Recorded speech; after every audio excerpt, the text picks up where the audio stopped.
এই গভর্নমেন্টে আসেন নাই, আপনারা শুধু নির্বাচন দেওয়ার জন্য উপদেষ্টার চেয়ারে বসেন নাই।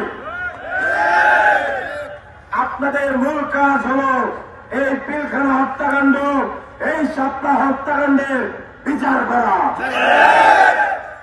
এটাই আপনাদের সরকার গঠনের অন্যতম ম্যান্ডেট।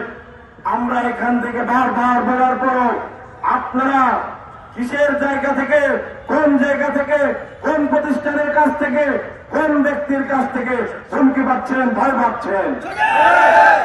আপনারা কেন আপনাদের স্ট্যান্ড ক্লিয়ার করছেন না?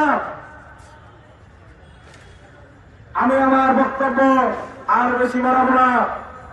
সর্বশেষে আমি এটি বলতে চাই, আপনারা যতক্ষণ আছেন, যতদিন ন্যায্য দাবি দেওয়ার সাথে থাকবেন, ততদিন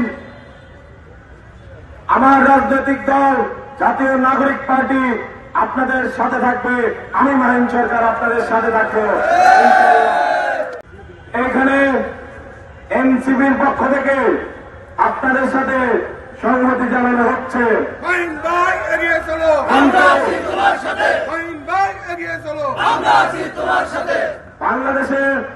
বাংলাদেশ পন্থী রাজনৈতিক দল শুধু এনসিপি নয়, আরো রাজনৈতিক দল আছে।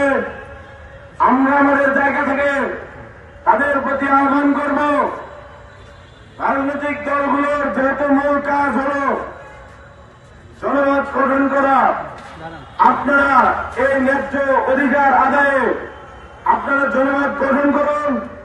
আপনারা এখানে এসে তাদের পক্ষে আওয়াজ তুলুন।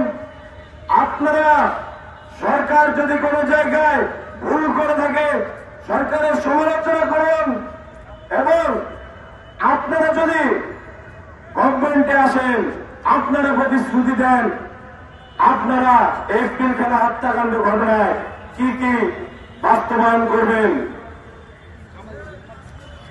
আমরা চাই এই সরকার যতদিন আছে তার মধ্যে এই পিলখানা হত্যাকাণ্ডের ঘটনা পরিপূর্ণভাবে উন্মোচিত হবে। যারা অন্যায়ভাবে ক্ষতিগ্রস্ত হয়েছে তারা তাদের সম্মান ফেরত পাবে, এবং যারা এখনো জেলবন্দী রয়েছে অন্যায়ভাবে তারা মুক্তি পাবে। আমরা মনে করি 24-এর গণ অভ্যুত্থানে আমরা যারা ছিলাম, 24-এর গণ অভ্যুত্থান এমনি এমনি হয়নি, কিংবা কোটা সংস্কারের দাবিতে ডাক দিয়েছে বলেই কিন্তু হয়নি।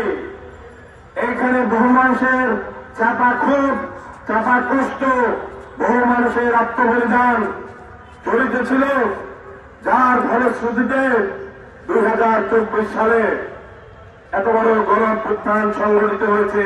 তার পেছনে অন্যতম নিয়ামক হল এই পিলখানা হত্যাকাণ্ডের ঘটনা।